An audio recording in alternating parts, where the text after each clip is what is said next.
अस्सलामुअलैकुम, मेरा नाम हरीम आसिफ खान है और आज हम लोग चैप्टर नंबर 6 के एक्सरसाइज 6.8 के बेसिक कॉन्सेप्ट्स को समझने जा रहे हैं जो क्वाड्रेटिक इक्वेशन और क्वाड्रेटिक फार्मूला के ऊपर बेस करती है। सबसे पहले हमें ये चीज़ देखना ज़रूरी है कि हमारे पास क्वाड्रेटिक इक्वेशन की जो स्टैंडर्डाइज फॉर्म होती है वो क्या होती है, हमारे पास क्वाड्रेटिक फार्मूला क्या होता है, उसमें कौन से वेरिएबल ज़ीरो हो सकता है, कौन सा नहीं हो सकता, और उसकी कुछ अहम बातें हम लोग सबसे पहले यहाँ पर डिस्कस करने जा रहे हैं। सबसे पहले हम लोग क्वाड्रेटिक फार्मूला को देख लेते हैं। यहाँ पे x is equal to minus B plus minus root B square minus 4ac upon 2a हमारे पास क्वाड्रेटिक फार्मूला है। सही है। अगर हमारे पास इक्वेशन के अंदर यहाँ पर वेरिएबल y दिया हुआ होगा तो हम यहाँ पर y रखेंगे, अगर यहाँ पे वेरिएबल x है तो हम यहाँ पर x रखेंगे। हमारे पास क्वाड्रेटिक इक्वेशन के अंदर सबसे ज़्यादा जो MCQs पूछा जाता है वो ये होता है कि हमारे पास कौन सा वेरिएबल क्वाड्रेटिक इक्वेशन के अंदर कभी भी ज़ीरो नहीं हो सकता। तो हमारे पास वो वेरिएबल होता है a जो हमारे पास क्वाड्रेटिक इक्वेशन में कभी भी ज़ीरो नहीं होता, और ये एक MCQs बहुत ज़्यादा पूछा जाता है। अब अगर हम लोग द स्टैंडर्डाइज फॉर्म के ऊपर चलें जो हमारे पास क्वाड्रेटिक इक्वेशन की है तो वो क्या है, the standard form of quadratic equation with rational coefficient is ax square plus bx plus c where a can not be zero. Okay, अब हम लोग कुछ बेसिक बातों के ऊपर चलते हैं। हमारे पास जो चीज़ें याद रखने की है वो ये है कि हमारे पास क्वाड्रेटिक इक्वेशन में जो वेरिएबल की हाईएस्ट पावर होती है वो 2 होती है। सेकेंडली हमारे पास जो ग्राफ बनता है क्वाड्रेटिक इक्वेशन का वो पैराबोला बनता है। ये कॉन्सेप्ट हमारे पास फर्स्ट ईयर पे ज़्यादा ध्यान दिया जाता है इस कॉन्सेप्ट के ऊपर, क्योंकि वहाँ पे हम पैराबोला ड्रॉ करते हैं। लेकिन हमें सिर्फ बस इतना यहाँ पर पता होना चाहिए मैट्रिक लेवल के ऊपर कि हमारे पास जो ग्राफ बनता है क्वाड्रेटिक इक्वेशन का वो क्या होता है, पैराबोला होता है। ठीक है। अगर हमारे पास क्वाड्रेटिक इक्वेशन के अंदर b ज़ीरो हो जाए तो उसकी स्टैंडर्डाइज फॉर्म कुछ इस तरह से लिखते हैं ax square plus c is equals to zero. और अगर हमारे पास इक्वेशन के अंदर क्वाड्रेटिक इक्वेशन के अंदर c ज़ीरो हो जाए तो हम उसको इस तरह से लिखेंगे ax square plus bx plus is equals to zero. यहाँ पे मैंने मेंशन किया है कि यहाँ पे b ज़ीरो है, यहाँ पर c ज़ीरो है। अब बच्चे जो बहुत ज़्यादा यहाँ पर गलती करते हैं वो ये होती है कि बच्चों को ये समझ नहीं आता कि हम b किस तरह से निकालें या हम c किस तरह से निकालें। तो आप इसकी स्टैंडर्डाइज फॉर्म को हमेशा लिखा करें अपने क्वेश्चन के अंदर, जो ये होती है x square plus b x plus c. जब आप ये लिख लेंगे तो आपके पास a b c निकालना बहुत आसान हो जाएगा, जो हमें इस वेरिएबल के अंदर इस इक्वेशन के अंदर आपको पुट करने होते हैं। ठीक है। अब आपने सबसे पहले यहाँ पे देखा कि x की हाईएस्ट पावर 2 है। अगर यहाँ पर ये टर्म गायब है जिसके साथ यहाँ पे bx आना था, जिसमें हमारे पास x की हाईएस्ट पावर यहाँ पर सेकंड टर्म में 1 होती है, अगर वो गायब है तो यानी हमारे पास b is equals to zero हो जाएगा। और अगर हमारे पास ये दोनों चीज़ें देती हैं ax स्क्वायर प्लस bx और यहाँ पर c वाला जो फैक्टर था वो गायब है तो यानी आपके पास c ज़ीरो है। अगर कोई चीज़ यहाँ पर मेंशन नहीं है, लेट्स सपोज कि हमारे पास ax square plus c is equals to zero, यहाँ पर अगर हम चलें तो आपको हमेशा b ज़ीरो ही रखना होगा, वरना आपका सवाल गलत हो जाएगा। अब हम चलते हैं एक्सरसाइज के क्वेश्चंस की तरफ। सबसे पहले आपके पास बुक का क्वेश्चन नंबर 1 है, 3a square minus 12a minus 15 is equals to zero. हमें हमेशा क्वाड्रेटिक इक्वेशन में ये बात याद रखनी होती है कि हमारे पास स्टैंडर्ड फॉर्म में क्वेश्चन गिवन है कि नहीं है। जैसे लेट्स सपोज a की हाईएस्ट पावर 2, देन a की हाईएस्ट पावर 1 एंड देन हमारे पास नंबर होता है। जब हमारे पास b is equals to zero होती है तो उसकी कंडीशन अलग होती है, और जब c is equals to zero होती है क्वाड्रेटिक इक्वेशन के अंदर तो उसकी कंडीशन हमारे पास अलग होती है। सबसे पहले हम लोगों ने सोल्यूशन की हेडिंग डालकर अपना क्वेश्चन रिपीट कर लिया।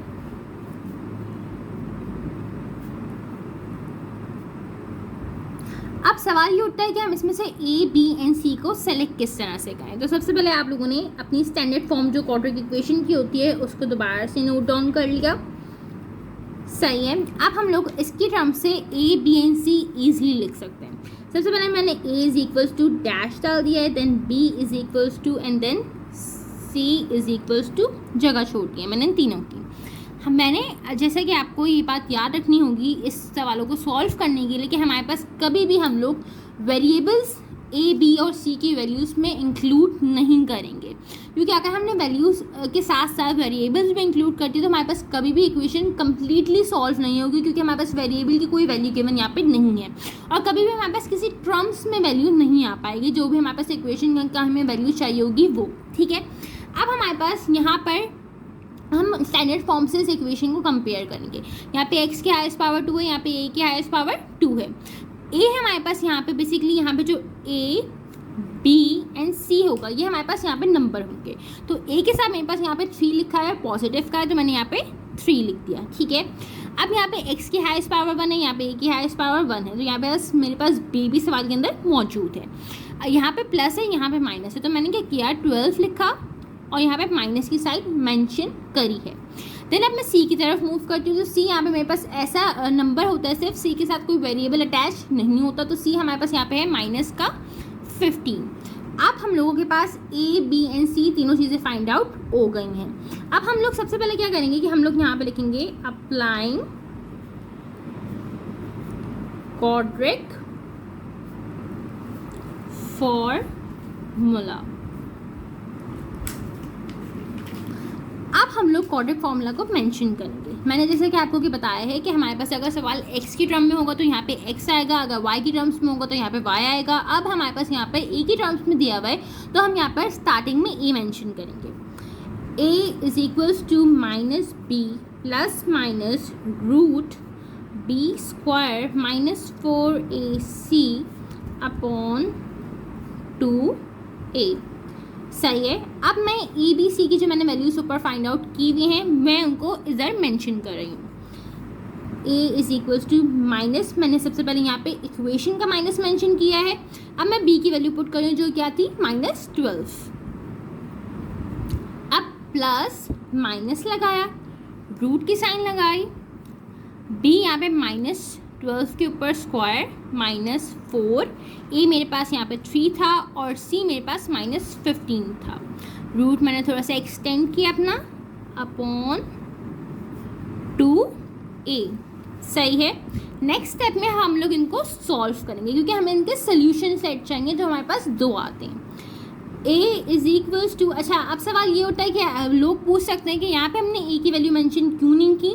तो यहाँ पे हम लोग वेरिएबल्स जो होते हैं हमारे पास, जो जैसे कि मैंने मेंशन किया कि क्वेश्चन के वेरिएबल्स को मेंशन करे होते हैं, तो यहाँ पर अगर हमारे पास a b c के टर्म्स में तो कन्फ्यूजन हो सकती है कि यहाँ पे भी हमारे पास a b c आ रहा है, यहाँ पे भी हमारे पास a b c आ रहा है, तो यहाँ पे क्यों नहीं पुट करें। तो ये इक्वेशन को रिप्रेजेंट कर रहा है, तो इसलिए यहाँ पे हम वैल्यूज़ को पुट नहीं करेंगे।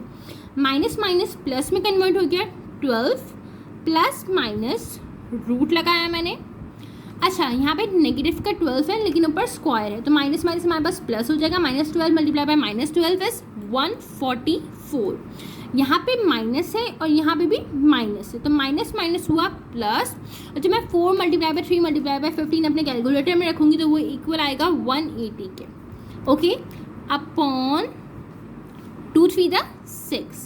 ओके, नेक्स्ट स्टेप पे अब हम लोग इसको सिंप्लीफाई करेंगे, तो 12 प्लस माइनस रूट 144 में जब मैं 180 को ऐड करूँगी तो वो आएगा 324 के बराबर। 324 अपॉन 6। ओके, अब हम लोग रूट निकाल लेते हैं 324 का, जो हमारे पास आ रहा है 18। तो a is equals to 12 plus minus 18 upon 6। अब यहाँ पे प्लस माइनस है, यानी एक दफ़ा मैं इसको प्लस में ओपन कर दूंगी, एक दफ़ा मैं इसको माइनस में ओपन कर दूंगी। तो मैंने यहाँ पे किया simply a is equals to 12 plus 18 upon 6, comma लगा लिया बीच में। a is equals to 12 minus 18 upon 6। अब हम लोग इनको ऐड कर लेते हैं। 12 प्लस 18 हमारे पास आए 30 अपॉन 6, और यहाँ पे हमारे पास कॉमा डाला हम लोगों ने। a is equals to 12 minus 18, हमारे पास आ रहा है -6 अपॉन 6। 6 1 6, 6 5 से 30। a is equals to +5, a is equals to 6 1 6, 6 1 6, तो -1। अब इनके सोल्यूशन सेट्स हम लोग ज़रूर मेंशन करते हैं, वरना इसके हम लोगों के पास बोर्ड में नंबर डिटेक्ट होते हैं। ठीक है, तो हम लोग यहाँ पे लिखेंगे hence the solution set is, curly bracket लगाएंगे, +5 था और -1 था आंसर।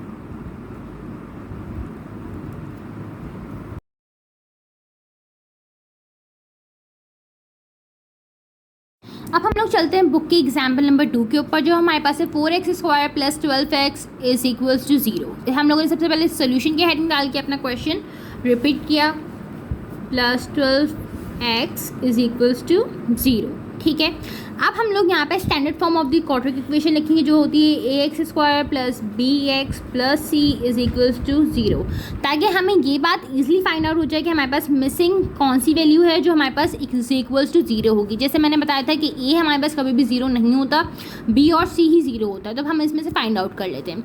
हम लोगों ने क्वाड्रेटिक इक्वेशन यहाँ पे हमारे पास x की ही टर्म में मौजूद है, तो हम लोगों ने इसको मैच करना शुरू किया। हमारे पास a यहाँ पे बराबर है 4 की, तो a इज इक्वल्स टू मैंने रखा 4, कॉमा लगाया। b अब हम लोग चेक करते हैं, यहाँ पे x की हाईएस्ट पावर 1 है, यहाँ पे x की हाईएस्ट पावर 1 है, यानी हमारे पास b की वैल्यू गिवन है यहाँ पे। ठीक है, और हमारे पास वो क्या है, b इज इक्वल्स टू +12। ठीक है, और अब हम लोगों ने and c is equals to 0, क्योंकि यहाँ पे हमारे पास c की वैल्यू कोई गिवन नहीं है। ठीक है, अब हम लोगों ने यहाँ पर मेंशन किया अप्लाइंग क्वाड्रेटिक फॉर्मूला। हमारे पास सबसे पहले यहाँ पे मैंने वही वेरिएबल मेंशन किया जिस टर्म्स में मेरे पास इक्वेशन थी, x is equals to -b plus minus root b² minus 4ac upon 2a। अब मैंने यहाँ पे वैल्यूज़ को पुट करना शुरू किया, -12 रखा प्लस माइनस रूट 12 के ऊपर स्क्वायर माइनस 4, a मेरे पास यहाँ पे है 4 और c मेरे पास 0 है। ठीक है, अपॉन 2a, और a की जगह मैंने यहाँ पे 4 रख दिया अपनी इक्वेशन के अंदर, यहाँ पे 2 है। x इज इक्वल्स टू, अब ये माइनस का 12 हो जाएगा, प्लस माइनस 12 से मेरे पास होता है 144, और यहाँ पे मेरे पास 4 4 16 और 16 मल्टीप्लाई बाय 0 0 के बराबर हो जाएगा। तो यहाँ पे मैंने 0 रखा, अपॉन 2 4 8 हो गया मेरे पास। x इज इक्वल्स टू, अब मेरे पास मुझे रूट हटाना है, तो -12 प्लस माइनस रूट 144, मैंने अपने स्टेप्स थोड़े से बढ़ाए हैं, अपॉन 8।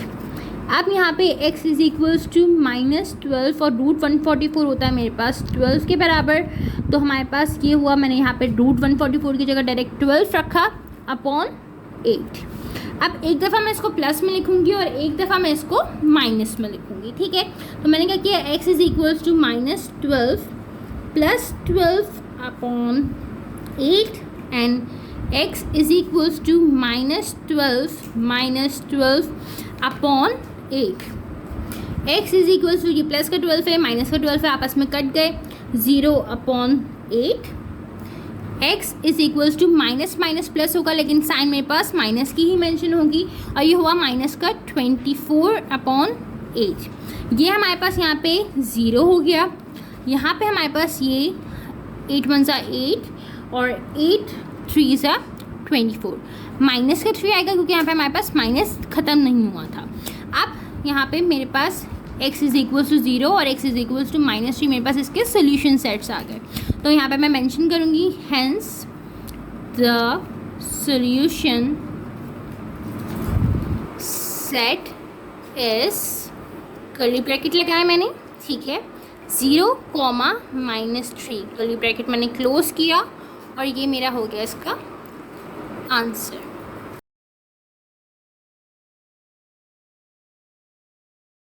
अब हमारे पास ये क्वेश्चन है, हमारे पास बुक का क्वेश्चन नंबर 4। अब हमारे पास यहाँ पे स्टैंडर्डाइज फॉर्म में इक्वेशन नहीं गिवन, तो आप रिमेनिंग क्वेश्चंस के अंदर जिसमें आपको a b c निकालना सिखाऊंगी, और बाकी क्वाड्रेटिक इक्वेशन के अंदर आपने वही वैल्यूज पुट करके उसको वैसे ही 2 सॉल्यूशन सेट्स निकाल लेंगे। ठीक है, तो सबसे पहले मैंने अपने क्वेश्चन को यहाँ पर रिपीट कर लिया। क्वेश्चन रिपीट ज़रूर क्या करें, ताकि आप अगर कोई गलती कर रहे हो क्वेश्चन लिखने में तो वो आपकी ठीक हो जाए। ठीक है, सबसे पहले अपनी इक्वेशन रिपीट करी है। अब सिंपली मैंने क्या करना है, क्योंकि मुझे बेसिक मल्टीप्लिकेशन पता है, तो हम लोग क्या करेंगे, सिंपल इसको मल्टीप्लाई करेंगे। 3 को मैंने इस ब्रैकेट से मल्टीप्लाई करना है, -4 को मैंने इस ब्रैकेट से मल्टीप्लाई करना है, तो मेरे पास यहाँ पे हो जाएगा 3y² -3 -4y plus -4 is equals to 0। अब मैंने इसको अरेंज किया 3y² minus 4y minus 3 minus 4 is equal to 0।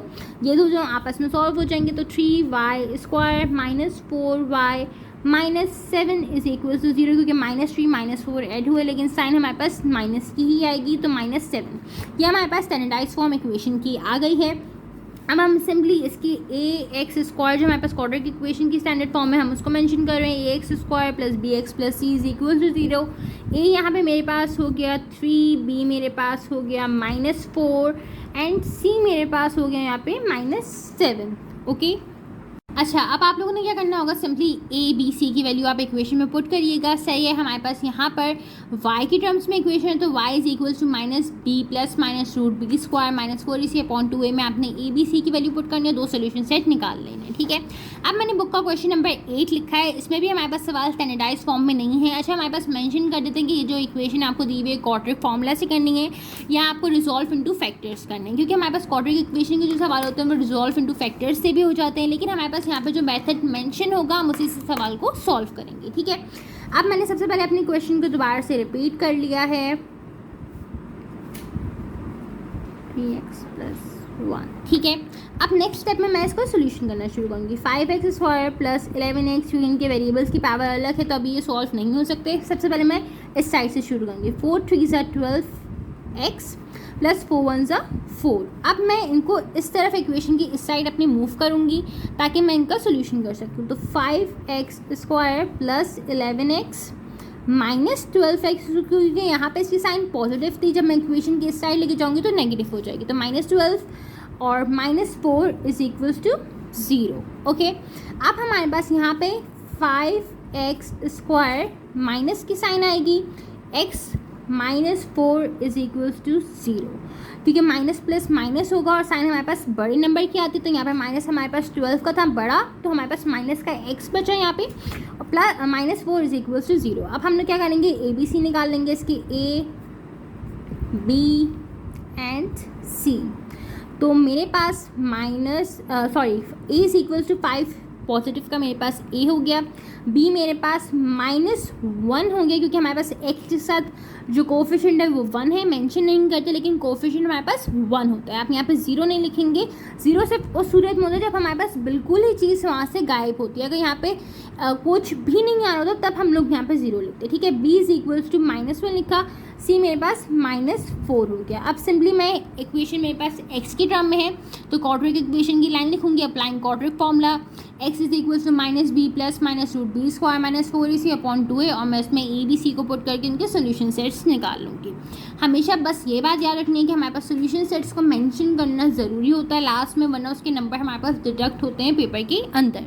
Okay, अब हम चलते हैं बुक के क्वेश्चन नंबर 9 के ऊपर, जो हमारे पास लास्ट सवाल है जो आज के समझने का है। हमारे पास सबसे पहले मैंने क्वेश्चन रिपीट करके सोल्यूशन की हेडिंग डाली है और हम लोगों ने सवाल को अपने रिपीट कर लिया। अब क्योंकि हमारे पास ये स्टैंडर्डाइज फॉर्म में अभी सवाल मौजूद नहीं है तो हम लोगों को इसे स्टैंडर्डाइज फॉर्म में लाना पड़ेगा।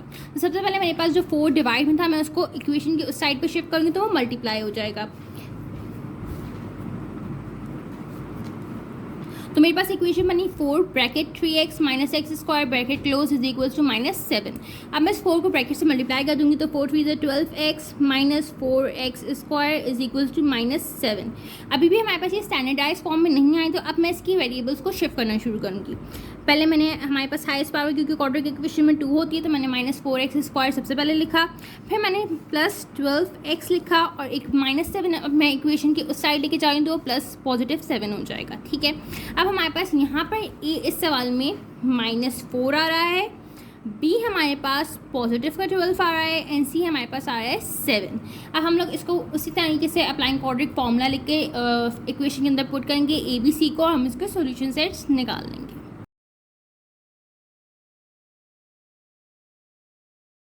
इंशाल्लाह आप लोगों से फिर मुलाकात होगी। आज के लिए इतना ही। अगर आप लोगों को किसी भी क्वेश्चन में कोई भी मसला हो तो काइंडली इसको कमेंट बॉक्स में प्लेस कर दिएगा। चैनल को लाइक करें, सब्सक्राइब करें। शुक्रिया, अल्लाह हाफ़िज़।